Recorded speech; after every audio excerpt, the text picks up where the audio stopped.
Comrades, friends, welcome to the People's School. The board decided to have a little different kind of class tonight. We won't be reading from a text. A lot of interactive discussion. It is a type of thing where there is no such thing as right or wrong. And a lot of what we're going to be talking about when it deals with the people on the phone call. Because we want to know what your views are. Simple definitions of words. We're going to be talking about how people have changed over the years from the 1930s to the present. The character of individuals, what words meant at one point when our party was started, and what words mean to the comrades today. The same words, same spelling. We feel that there's a different meaning for today's generation and for the last 50, 60 years from what it was 80 years ago. So I'm going to give out some key points. Number one, vow, V-O-W.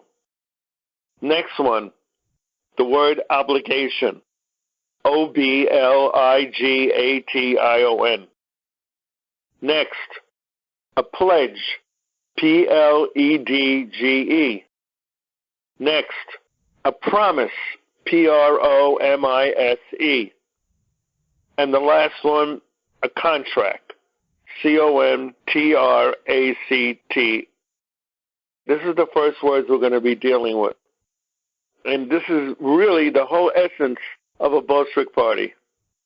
And we've come to this decision after we've gone through certain experiences in our party where we don't understand why people are reacting differently than what they did 50 years ago, 40 years ago. That's why we're going through tonight's class. A vow, if you look in the dictionary, it's a commitment. That's what a vow is. Commitment between the person and the ideology, the religion, the political group, even to another individual. What does a vow mean? And why do people take vows? I think many of us haven't even thought about this anymore. A vow to us is very important. The most famous that came to my mind was the marriage vow. When two people are getting married, even in a secular ceremony, the words changed a little bit from the time of the 1800s when it came to the woman's position in the marriage or the man's position. But the vow part is still there. It's still there. It's called the marriage vows for a reason. And it also is a contract. So on a non-ideological level, we want to understand what these words mean and then apply it to our party ideology. So a vow, as I mentioned, is a promise. I vow to love, honor, and you could say respect each other in a marriage ceremony. Boy Scouts and other scouting groups years ago had a vow which they hold up three of their fingers, and if I remember correctly, they vowed to their country something and to God. There were three sections. And that was the vow that they took to become Boy Scouts. Well, in our party, we have a pledge, which is the same as a vow. Everybody signs it. Everybody dated it. It was on the application. And it says pledge, P-L-E-D-G-E. It actually says that. And in it, it says, I take this pledge to give the best that is in me to the service of my class, the working class. This was written in 1935, by the way, and we still use it today. A contract. When you sign this, it's a contract between you and the party. That's what it is. That's why it's a signature and dated. At the end, it says, I pledge myself to consistently remain a vigilant, notice the words, which means on guard, a vigilant and firm defender of the Leninist line of our party, to ensure the establishment of a scientific socialism in these United States and to transfer power from the capitalist class to the working class. That's the last sentence. Honesty. It's a form of character Nobody's forcing anybody to join any political party. Nobody should force anybody to join a religion. It's all voluntary. Certain things you cannot help. You're born into a country, let's say France. You are automatically a person who has an allegiance to France because that's where you're born. And it's the same kind of thing with other country you're born in. So when you're born into a country, you don't have a choice. But you should have a choice with a political movement or a religious movement. Also, when we were young, we went to school. I don't know how many, I think everybody did. We were taught a pledge to the country. It was called Pledge of Allegiance. And so we were taught from a very early age the idea of pledge or vow, even to the country. So I gave you examples: Boy Scout pledge, marriage pledge, national pledge, etc. That's the definition of pledge, promise, contract. Nobody's forcing you. It's voluntary. When you join a political party or a religion, you can come and you can go at your own will. But even with that, it still entails a responsibility on your side. And it implies a bond, B-O-N-D. Remember, many, many years ago, when people used to agree on something, they used to shake their hands. That's all they did, shake their hands.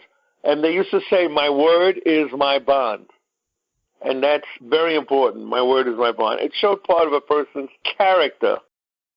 It entails you being honest, not only with yourself, but with the group that you're joining.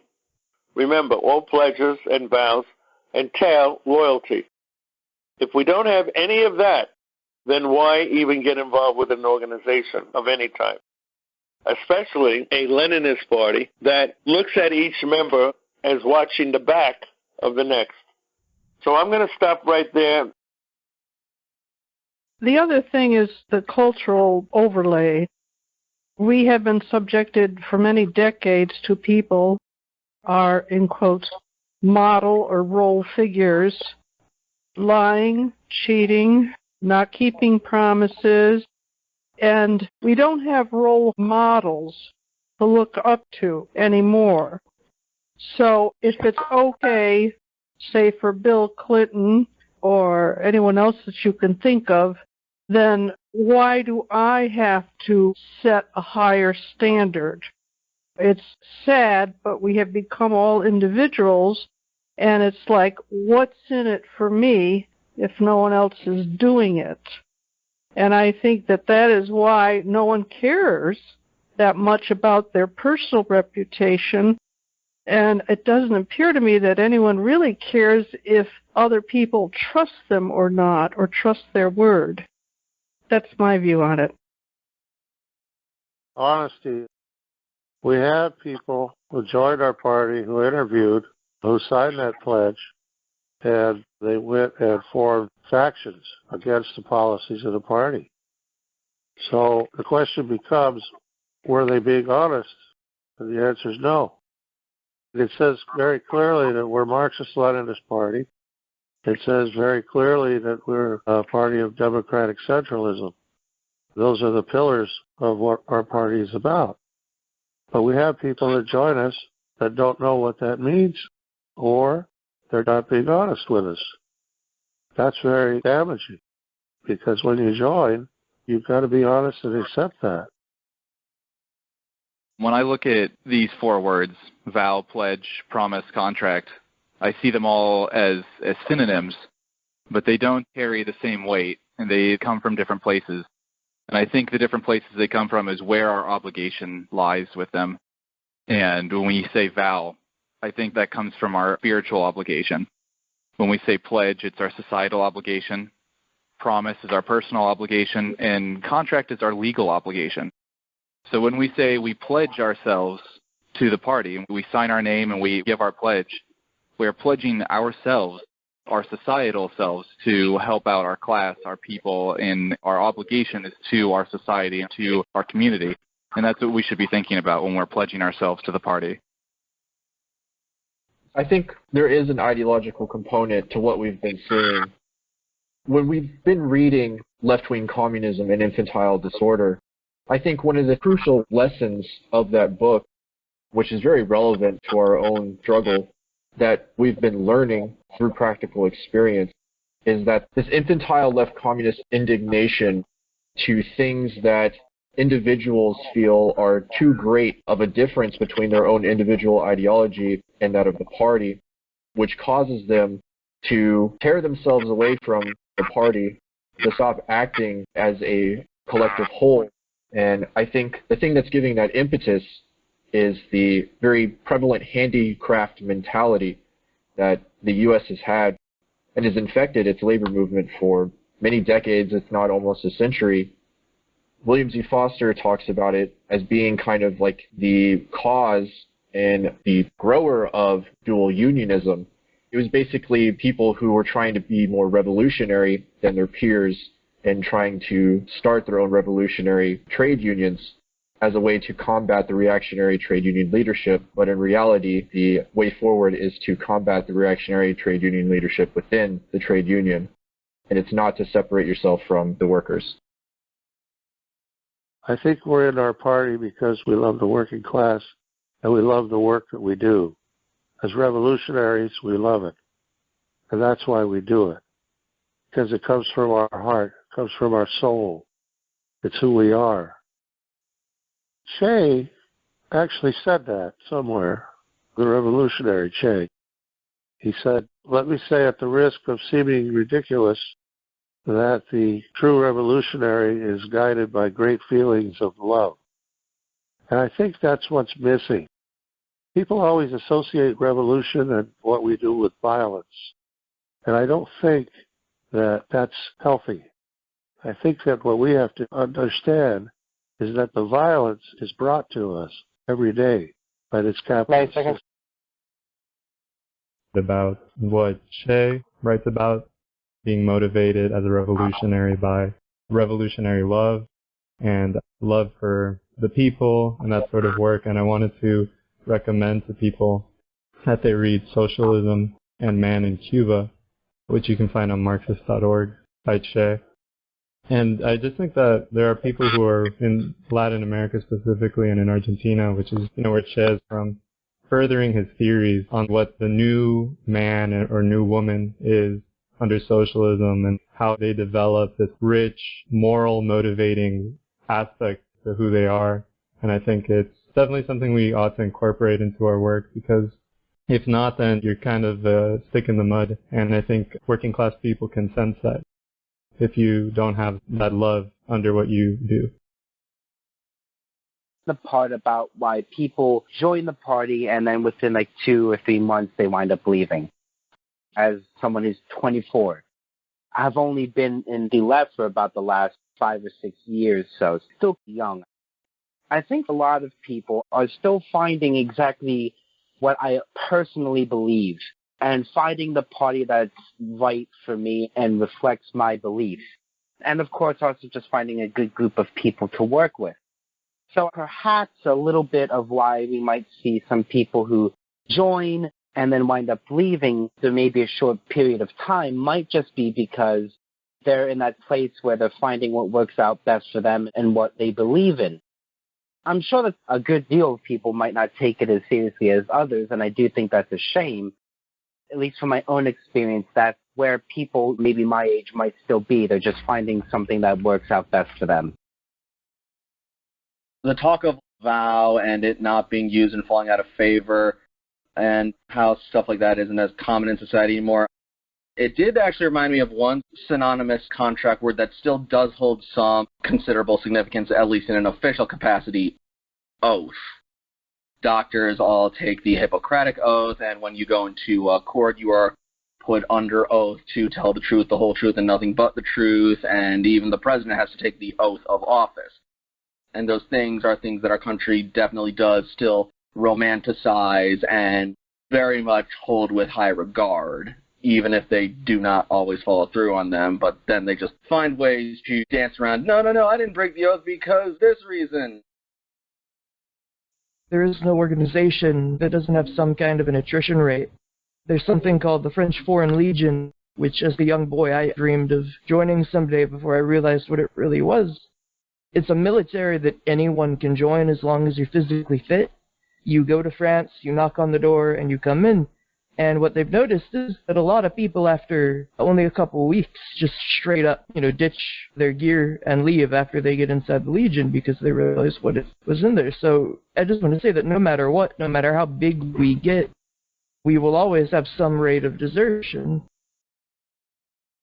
I think a lot of people, honestly, if they join the party voluntarily and then they leave 2 or 3 months later, they probably didn't know what they were signing up for to begin with. We got sensationalist culture here in America, and everyone wants to be out there. They want to be active. They want to be seen as someone who's doing good. So they might join an organization such as ours, and, 1 week I'm a communist, the next week I'm an anarchist. People who have no ideological roots or foundation to what they're doing. I think that's a big problem. And also, there's just deep-rooted cynicism and mistrust of oaths and vows and things like that among the younger people. A lot of people see that as quote-unquote toxic, even if it's something that was begun with voluntarily. I would just like to speak to why I think that vows and things are not taken as seriously by the younger generation is to do with the things that a lot of us thought were promised to us, like work hard and you'll get ahead, go to school and play fair, and these things we saw not come true. And instead of people realizing that that has to do with capitalism, some people just turn very cynical, and so they turn their back on things like promises or trust. They don't feel like they can trust, so then they don't give their trust or aren't to be trusted themselves. The reason that people don't seem to treat promises, vows, pledges, stuff like that seriously, a lot of our first introduction to those things are stuff like the Pledge of Allegiance, contracts at work, bank loans, bank applications, stuff like that. And generally speaking, people don't become anti-capitalist because those pledges went well. And so we end up developing the severe mistrust of pledges on top of the deeply ingrained individualism that we have. Everybody is taught it's a dog-eat-dog world. You have to look out for number one, stuff like that, which is very anti-collectivist in nature, which also makes things difficult. Just some of my thoughts on what I've seen with some of my fellow young people in terms of their attitude towards movements in general. Not much dedication because people who I know, they don't tend to take that stuff seriously when they make themselves an obligation. I actually had to learn about vows and pledges myself through experience with college. I'm getting financial support from my mom, and I've made a unconditional vow / pledge to do good in school and pass and graduate, which I've been upkeeping very well. And the pledge I signed, I do take that very seriously when it comes to this party. I'm glad I'm listening to this. Very interesting. I have forgotten something. When I started teaching in the public school system in middle grades, 1970, as I started, by 1982, we started something new in the classroom. And I've forgotten this because I had special education classes, and I didn't use it too often. But I remember, and it was an attempt to form a contract. A student will form a contract with the teacher, and it was because they were not used to doing it, as some of the comrades mentioned previously. And the contract could run anywhere between I vow, I promise to do X, Y, and Z in my schoolwork. If I'm at a 70 student now, I will try to be a 75 student or a 78% student. And in return for that, I will get from the school and from the teacher encouragement, rewards, etc.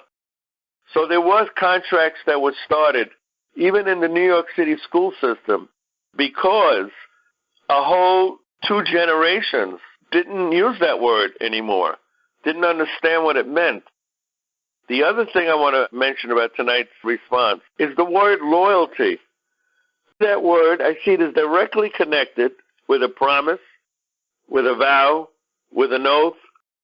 There's a certain amount of loyalty, and I don't find that in people coming into our party. Not just our party. in the left.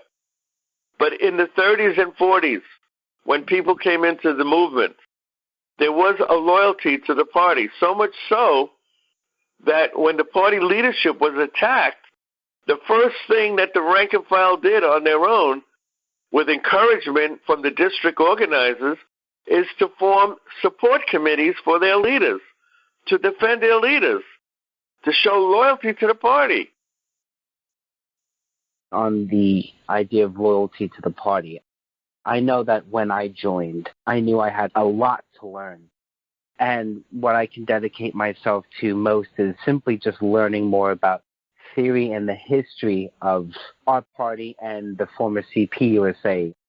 And I think really understanding that most of the biggest strides we've made, and in terms of international communism in general, have been from those who have dedicated years and decades of their life to work in the struggle against capitalism. And I think a lot of people probably do get caught up in, oh, I'm going to be a communist, and not really truly understand that her work, it's a massive undertaking, and it will take decades of all of our collective energy and work put into this, and believing that we are right, knowing that we are right, and looking to the past Soviet experience.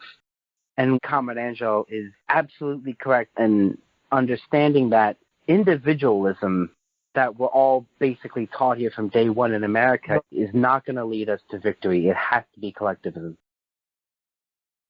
In terms of what role the individual plays, what it can best do for the party, we're working towards a common goal, right? We're working all towards, as a party at least, socialist revolution, proletarian revolution as an end result. And we all have different life experiences, to some degree, at this point at least, different ideas of exactly what that end result looks like. And our goal is to work together as individuals towards the common advancement of the collective, not for some abstract idea or because we think it's right, but it's for the advancement of the working class as a whole. So really the best thing, in my opinion, that the individual can do is self-examination in how your individual role plays in the party towards this common goal. And if your individual role is hindering it, or if you believe others are hindering it, look at how to best change that to work towards that common goal. Because what I see a lot of times is people with this individualist mindset, they're more or less looking for, well, what's actually best for me?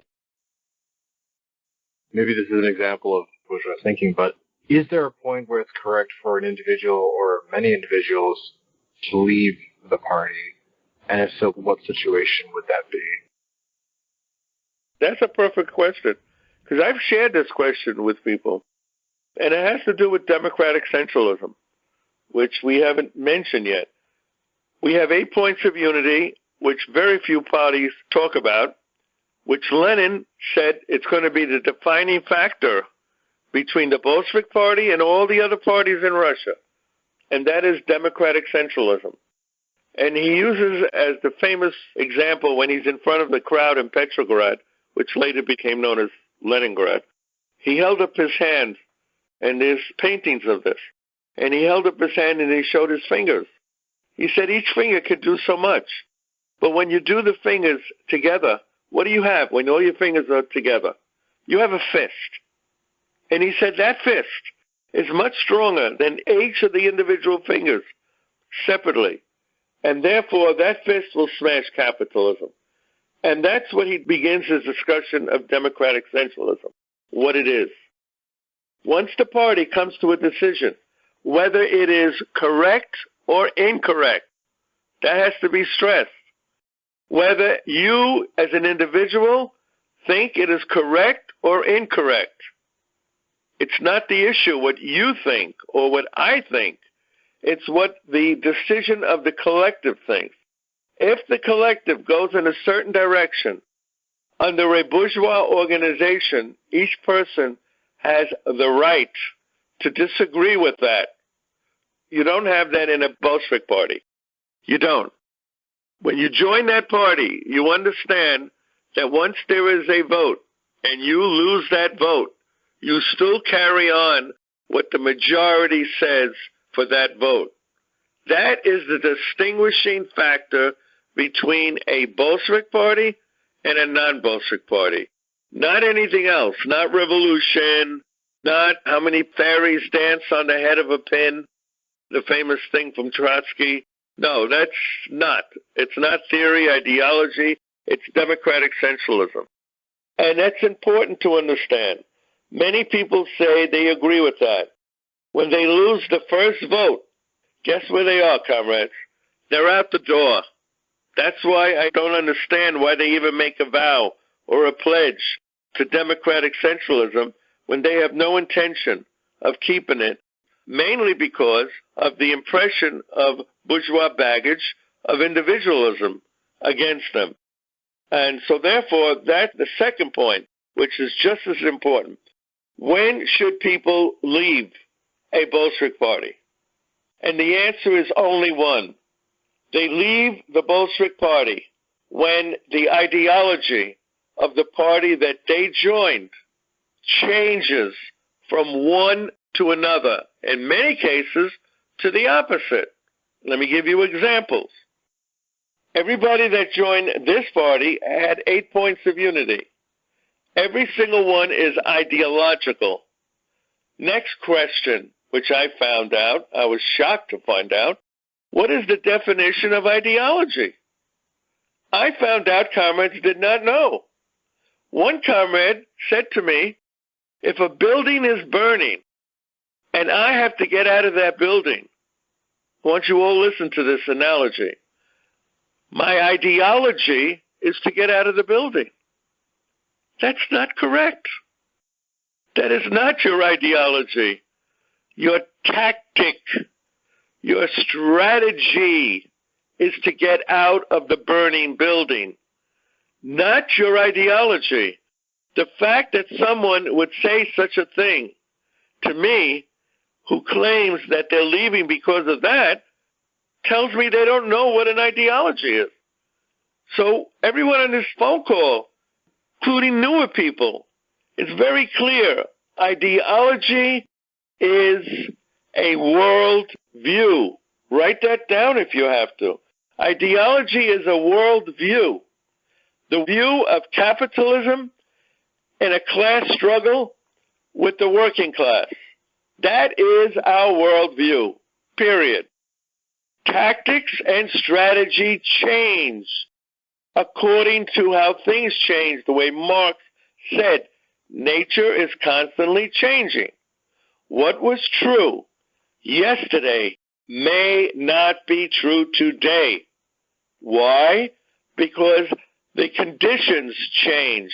The reality changes. And when reality changes, the truth changes. What was true one time, it may not be true another time. And that makes us go into tactics and strategy. Nobody should ever leave any communist party that is Marxist-Leninist because they disagree with strategy and tactics. Never. So in 1943, the CPUSA voting to change its direction from a party to an association, that was tactics. That was not an ideological shift.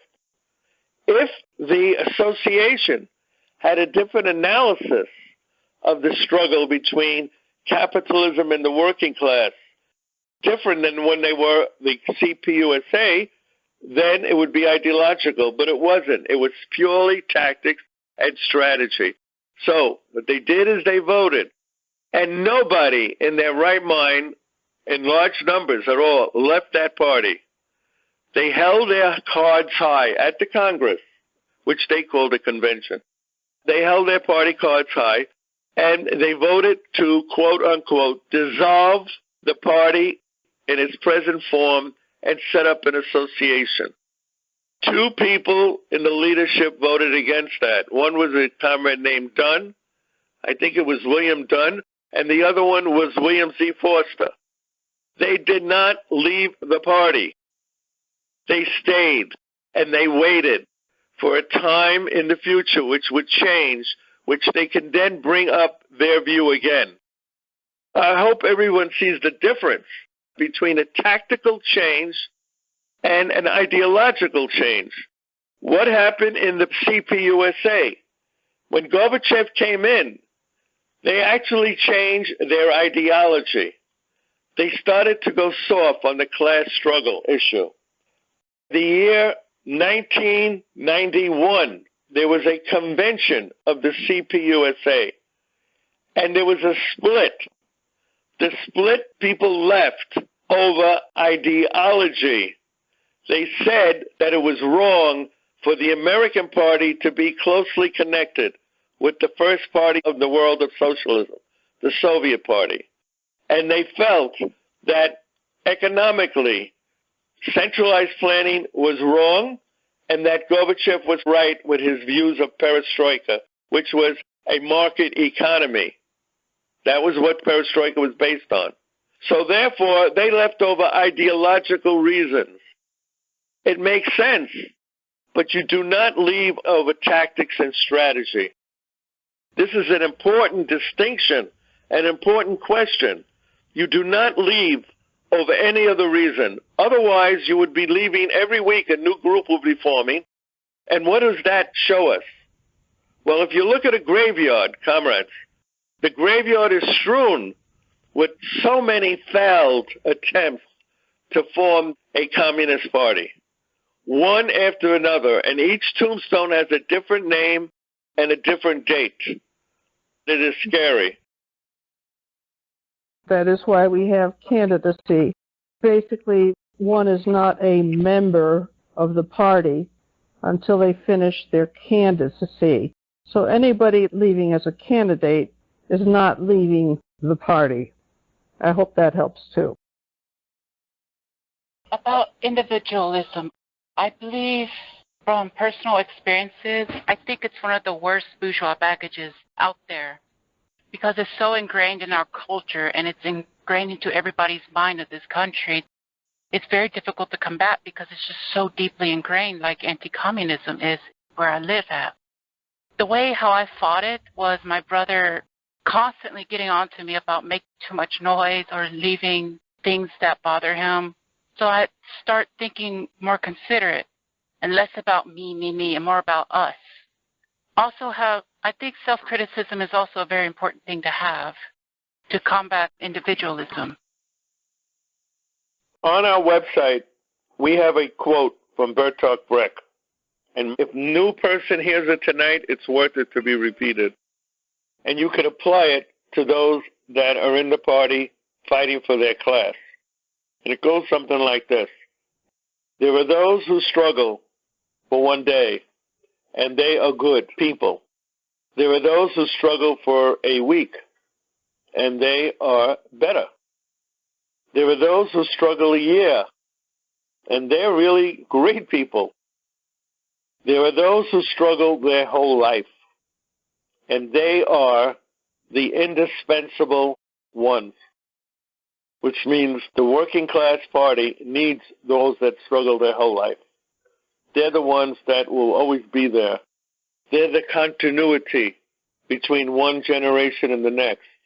They are the stability of a party, of an organization, those that are always there.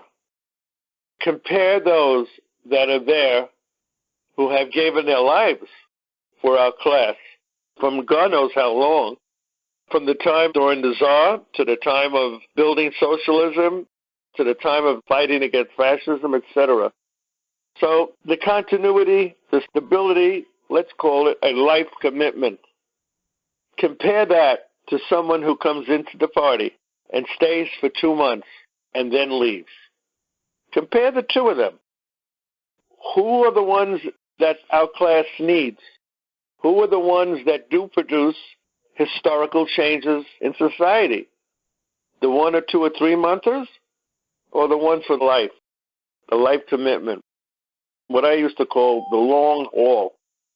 So if you're not in this for the long haul, question has to be asked, then why are people in it? Why do they waste their time? And to be honest, they're wasting our time to invest time and effort in these individuals who have no idea of continuity or stability? So that's another question that I want people to think about. Why are they here? They signed a pledge. Did they sign that pledge honestly? Being a member for 2 months is not being a veteran in the PSUSA or any other party. It is basically a person who's a candidate of a political party. That's it. Candidates come and go. So I want people to think about that term, life commitment. On our website, the Bertolt Brecht description of what we should be doing in the party and in the movement. I hope new people have thought about this after we've discussed it now. And the next thing I'm going to go into it is part of this. It's a bigger part of it, but it's part of it. In our society and in most Western countries, what is the role of the individual? That's a question. What is the role of what we call individualism? That's another question. What is the effects of individualism on party work? How does it hamper it? How does it help it? Think about that. Is it always negative? Is it always positive? Compare individualism with anti-collectivism. What is the view of this society on the collective? How strong is its stress? How is it not stress? Etc. And the last thing is the idea of what Gus Hall called bourgeois baggage. B-A-G-G-A-G-E. Baggage. Baggage is what you carry around with you. And the famous quote that I remember Gus said, and it stayed in my mind for 60 years, and it was basically something like this. We carry this baggage with us, whether or not we realize it. It's ingrained in us as we're brought up in this society. The bourgeois baggage of individualism, of the individual knows more than the collective, that the individual is put on a pedestal while the collective, the working class, is not. And that's basically what I got from Gus, that we have to understand all the decisions we make. We think we're making them with a free mind. We're not. We're making it because we've been influenced over the generations that we're alive on what those positions are, usually about ethics and morality. And some of it comes from religions, and some of it doesn't. Angela made a really poignant comment, distinction between individualism and collectivism. And at least in my experience, and if people have different experiences, I'd like to hear it, but it's not so much that they place individualism first and collectivism second.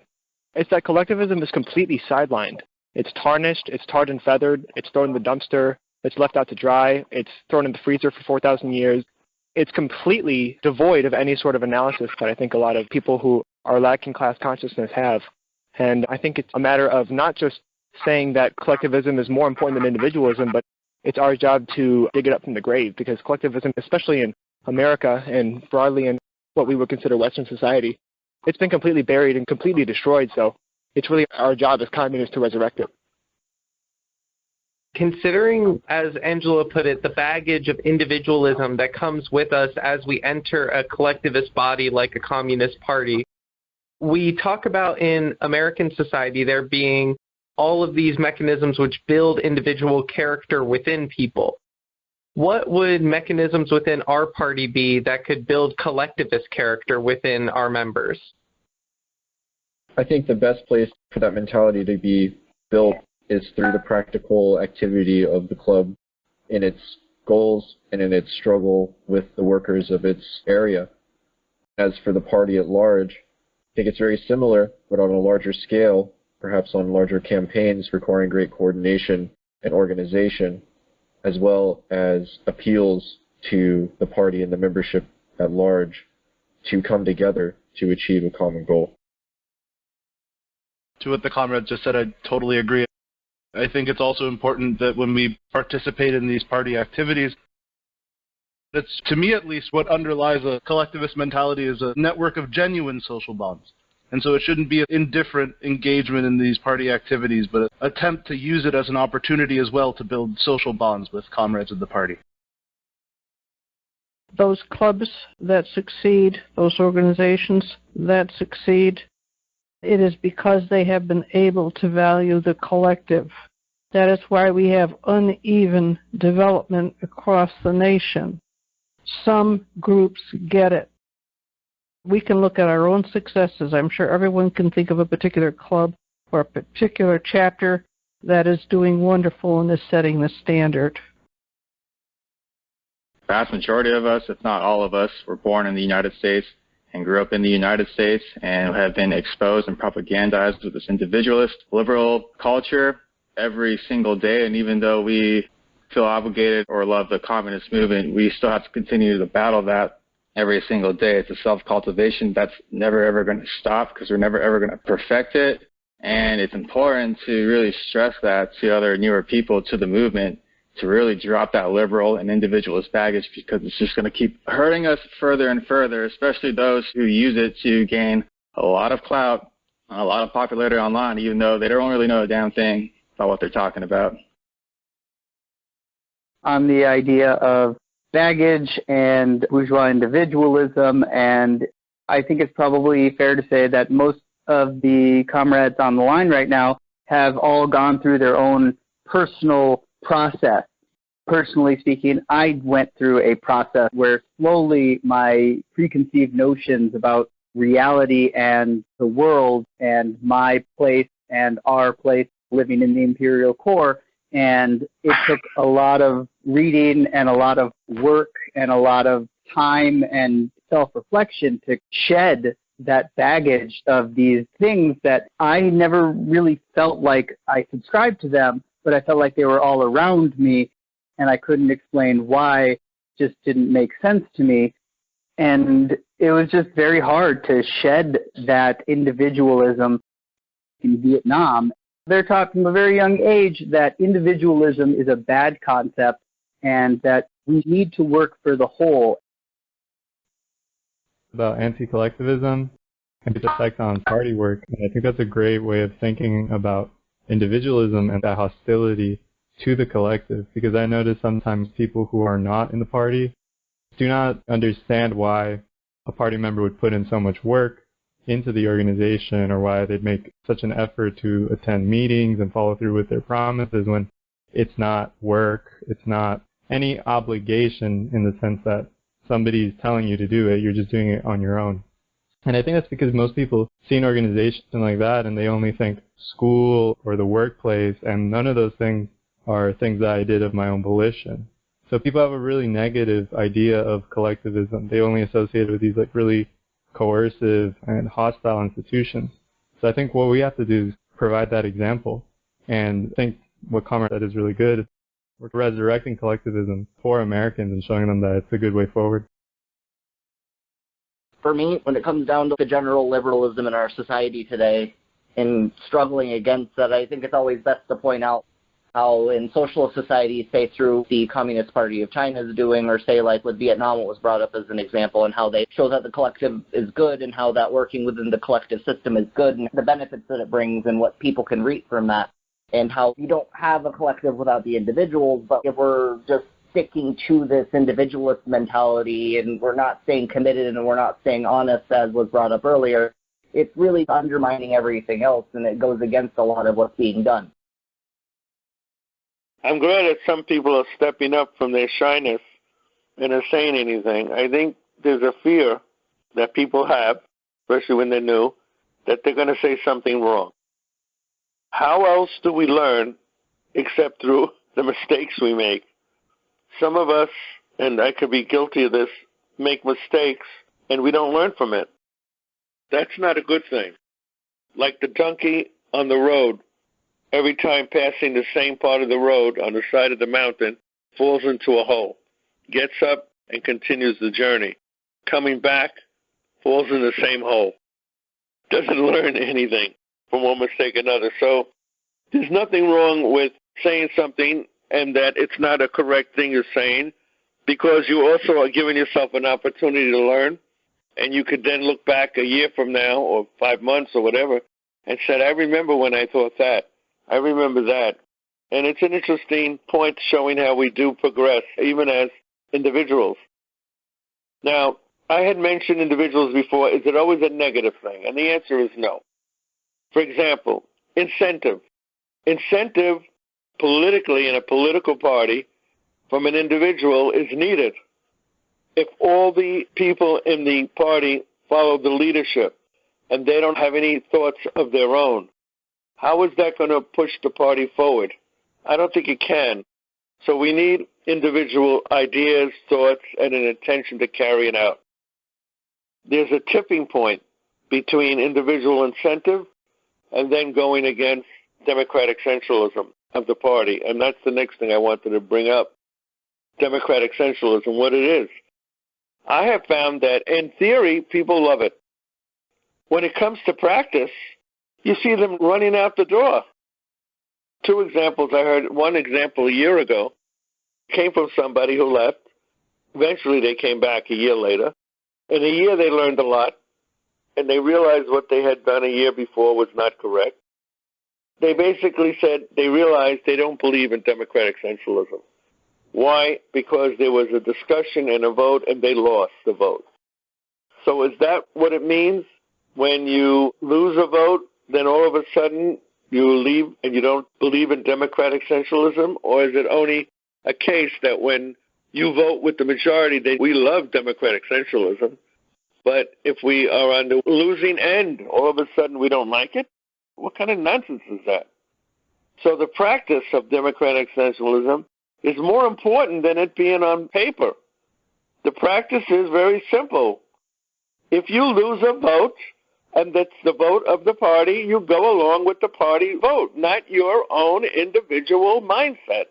It's very simple. And people don't do that. They'll make excuses. Well, when I believe that, I didn't think of certain things on an ethical level, which I have to use my conscience. Okay, you have to use your conscience. That's your decision. But when you first signed that pledge, I didn't see anything in that pledge that said you're going to follow your conscience before you follow the party decision through democratic centralism. So I don't understand that. I really don't. And it separates the wheat from the chaff. The other thing I wanted to mention is liberalism, its connection with individualism. They are tied at the hip, liberalism and individualism. You cannot have one without having the other. And what is liberalism? To me, liberalism is putting every issue on an equal level with the class struggle, or putting it ahead of the class struggle, and saying the oppression of individuals for communists is the same as the oppression of our class by the capitalists. And that I seem to be problematic in what I've come across in the communist movement. The new communist movement, the younger people now, they have a view that if they see something moral or ethic, that's the way it should be in the communist movement. And if the communist movement has a different analysis, then they'll part their ways with the communist movement. Think about what that means and what that is saying. Think about it clearly. Who is being pushed first, the collective or the individual? Liberalism, what it is, why it happens, how does it affect the collective? These are all questions. I think liberalism is our enemy, in the communist movement specifically. It's basically what we used to say in the 1960s, do your own thing. That's basically liberalism. Do your own thing. One comrade in my old club in Staten Island, I asked him, what is his definition of socialism? And he said, everybody do your own thing. That's not socialism. It is anarchism, but it's not socialism. So let's study the connections between individualism and liberalism. We get this a lot with propaganda like 1984 saying collectivism is everyone brainwashed, everyone thinks the same and acts the same and all this stuff. I was wondering, what's the relationship between collectivism and individual freedoms from a Marxist-Leninist perspective? Very simple. Number one, the person who wrote that book, does anybody know who it is? George Orwell. Very important. Please study the individual, George Orwell. George Orwell worked for the British version of the CIA, Central Intelligence Agency. Yeah, MI6. This is not a rumor. This is him agreeing that he was working for them. And he was a big-time Trotskyite, big-time, a supporter of the Trotskyite movement in Spain in the 30s, active with the POUM, P-O-U-M, which was the Trotskyite movement in Spain, who attacked the Republic along with the anarchists, the syndicalists, by the way, the syndicalists, very similar to IWW, if not identical. That's their ideology. The syndicalists attacked the Republic the same month, that's very interesting, when the fascists attacked the Republic under Franco. So communists view it as a working together of the extreme left with the right. And that's why the person who wrote that book wrote what he wrote. He also wrote Animal Farm, another attack against collectivization. So know where the sources are coming from. Very well paid, accepted by the bourgeoisie, was George Orwell. A little more information about George Orwell. He also made up a list of people he labeled as crypto-communists, people who were Jews, as he labeled, and other people who were, as he described, anti-white, and snitched on them to British intelligence. There's also a great critique by the science fiction writer Isaac Asimov on 1984. Stalin has a good quote on this, his writing Anarchism or Socialism, and it goes into that. I'm going to butcher the quote because it's just off the top of my head, but the difference between anarchism and socialism and how it relates to individualism is that anarchists see the collective as being liberated only when the individual is liberated fully, and communists see the collective's liberation as integral to the individual being liberated. This book, Socialism Betrayed, I want to say it again, louder and clearer. People should write it down. It explains what happened in the Soviet Union, because what happened in the Soviet Union is an indication of what could happen in the best-led parties of the world. Once you get away from our ideology, for whatever reason, Gus said it best to a group of us once. The further away from the shore that you drift, you get taken out to sea. So if you are drifted away from the shore of Marxism-Leninism, you're going to never come back. If the currents take you, you will go out to the ocean and you will never come back to Marxism-Leninism. And that's my experience of all the people I've met in my lifetime who came into the door of the Communist Party movement when I was in the old CP and now, and then have left. They're gone. I followed them years later. They never went anywhere. Some of them even went to Wall Street and got jobs with corporations. So the point I want to mention, Socialism Betrayed, Roger Kieran and Thomas Kenny, written originally praising Gus Hall. When the party got rid of Gus Hall, the leadership, the current leadership of that party, and the guy by the name of Sims, who I personally know, and Sam Webb, who's no longer in the party, he actually left from leadership to the Democratic Party, the party of the bourgeoisie. That's where he went to. Shows you where he was coming from all along. Given the fact that we all come into the party with bourgeois baggage, how can we properly identify some individualist tendencies or actions that we may unknowingly be portraying or enacting? Is it just going against the decisions made by the collective under democratic centralism, or are there other examples of individualist acts? That's a very good question. I would like to add to that, is the leadership always correct? Now, the answer has to be a resounding no. Just look at Gorbachev, and there you have an answer. Is the leadership always correct? Of course not. But individualism is something that's so easy to tell. It's when you know with your mind that the decision that was made was correct, but personally, there's something eating at you that's saying, I don't know if that was correct. To me, that's an indication where individualism lays a seed where it overtakes the mind, in my opinion. That's an indication of that. Some people that join for the wrong reasons. Some of them like to have a tag, hey, I belong to a communist party. Well, that's a problem. Some of them say, this looks like fun. I think I'll check it out and be entertained. So what happens is the other third, who might be in there to really try and make change, have to deal with the other two-thirds.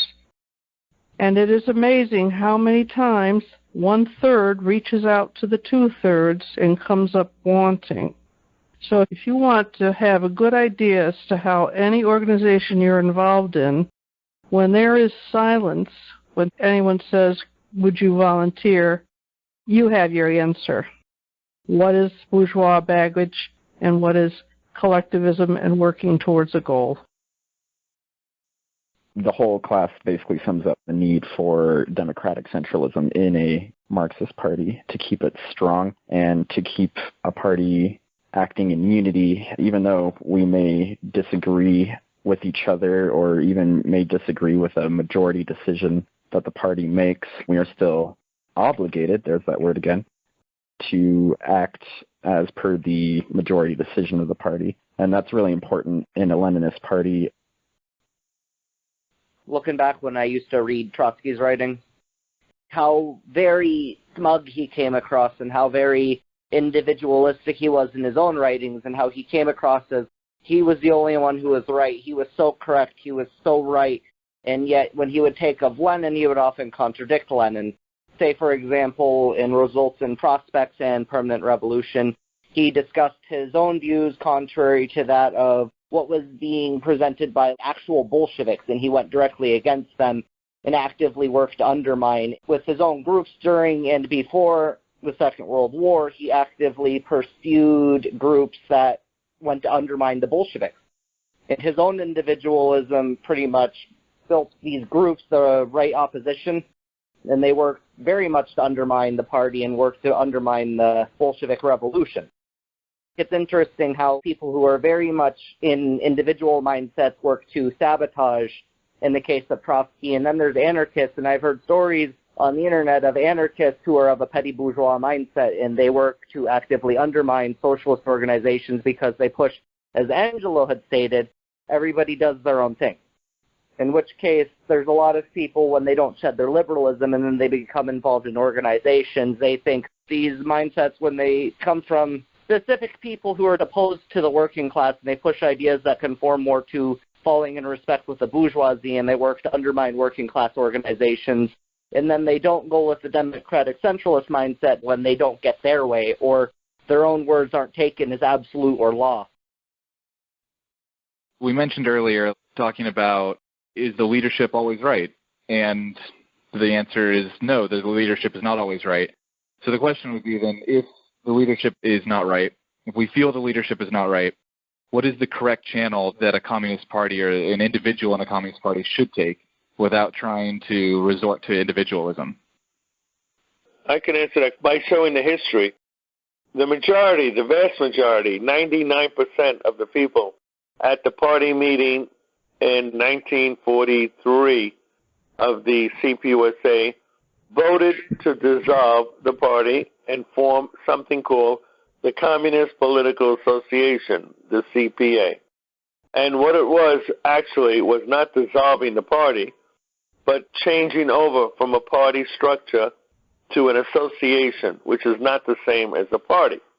Lenin said we need a party of a new type, not an association. And so that was done. And I was told by someone who was at that meeting that they held up their cards at the Congress to show how they voted with tears in their eyes. I'll never forget that one woman, Fanny Heckman, who told me that. She was a charter member of the party when she was 19 years old, in 1919 when the party was formed. And she was a charter member, and in 43, she was at a Congress where she held up her card, and she said, I had tears in my eyes. And yet she voted where she felt the leadership was going. So there's a case where one or two or three did not vote that way. They voted against it. Now, did they leave the party? The answer is no. So what did the minority do? They stayed in the party to the next Congress when they brought it up again. And that's your answer, comrade. How do we do it? What is the road to follow? We do what we've always done. We don't leave the party. We believe in democratic centralism. So we stayed in. That's the way it's supposed to be done at a Congress where you have a pre-Congress discussion period. About democratic centralism, a little example that's interesting. Lenin, after the Bolshevik Revolution, a couple months later, in January, February 1918, they had peace negotiations with Germany, and the Germans, they had given bad conditions for the peace. And Lenin said, well, we don't have a choice, we need to accept it. But the majority of the Central Committee said, no, we're not. We want to do a war, a revolutionary war against Germany. Lenin said, no way, we're too weak. And Lenin was right. And Trotsky and others, Stalin was right, along with Lenin. And some others were on the wrong side. But there was a majority. But Lenin, he kept trying and trying to explain to them, and he won the day after a while. At one time, he even said he was going to resign. Of course, they said, no way. And he won the day. They listened to him, and they knew they were wrong. They changed their vote.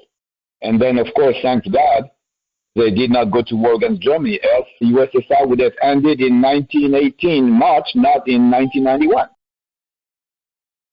So I often hear that Marxism-Leninism, one of its strong suits is because it engages in self-criticism. I'm wondering how that idea squares with what Comrade Angela was talking about, with faith and trust in the party. If you go back to the very beginning with criticism and self-criticism, it's done on different levels.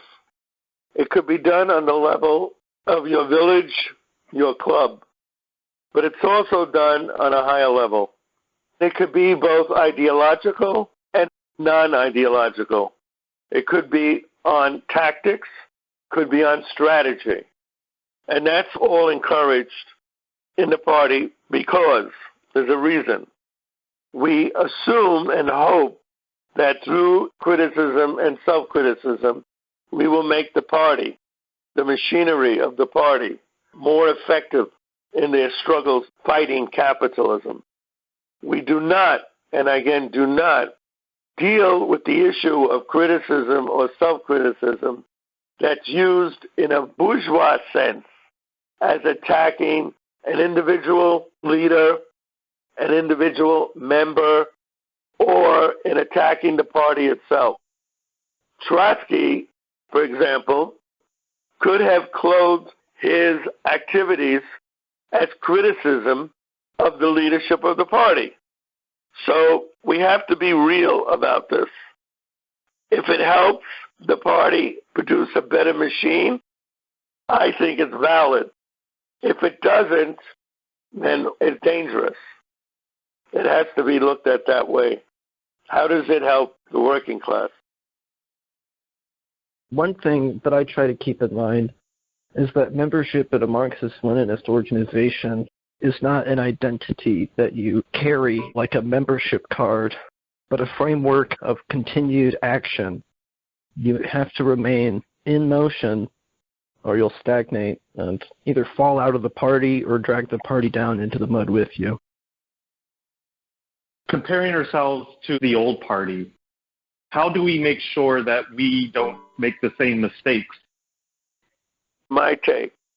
Number one, all the changes that came in our movement and our ideology always seem to have come from the top. J. Lovestone, General Secretary of the party in the United States, 1928, left the party, became active in building the Socialist Workers' Party, which was a breakaway party, which was a Trotsky party, still exists, one of the first in the world, then eventually broke with them and went to the American CIA. He winded up with the Central Intelligence Agency. And this seems to be the route of all the ultra-left that leaves the Bolshevik movement. Look at them all. The neocons, where do you think they came from? They were the Trotskyites of the 50s, all the neocons today. So my answer to that is be careful of leadership. Don't assume that everything a leader does is correct. At the same token, that doesn't mean you become anti-leader. I'm saying become weary of it. Remember the quote from Marx, question everything. It doesn't mean oppose everything.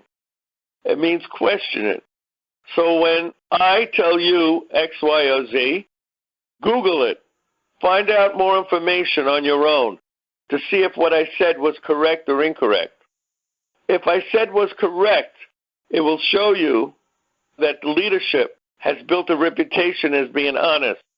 If it shows you that the leader was incorrect, then you have to be wary. If they were incorrect here, they could be incorrect somewhere else.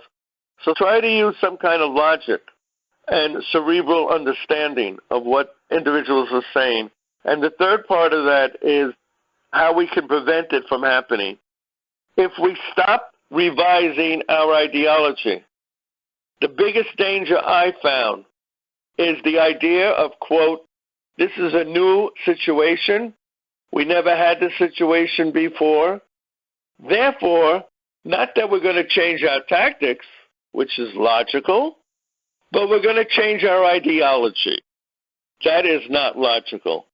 So whenever they start changing their ideology, communist, because of a different situation, this idea of new thinking, think outside the box, question that word and wording, because what do they mean by that? If they mean change our ideology, then run for the hills, stay away, or pick up a weapon and fight that mentality. But if we don't have our ideology of class struggle, of Marxism-Leninism, as done by Stalin and Comrade Lenin, if we don't have that, then we're nothing. We are nude. We're empty. We don't have any clothes on. That is our identity, not winning. Some of them, I hear them say, well, we've always lost. We want to start winning. Winning what? Winning playing a game with the bourgeoisie, with their rules, and then winning at their rules? What is that about? It was Lenin who discussed polemics. Polemics goes against the idea that all the left should join and work together in a happy family and sing Kumbaya. Lenin shows why that's incorrect. And so I suggest you read what Lenin wrote about polemics with other groups in the left. Very interesting. And that's all I wanted to say about tonight's class. I hope we'll see everybody again. Thank you. Have a nice night. Thank you for watching this full-length class from the People's School for Marxist-Leninist Studies. For more information, or if you're interested in attending classes, visit our website, check out our YouTube channel, or email info@psmls.org.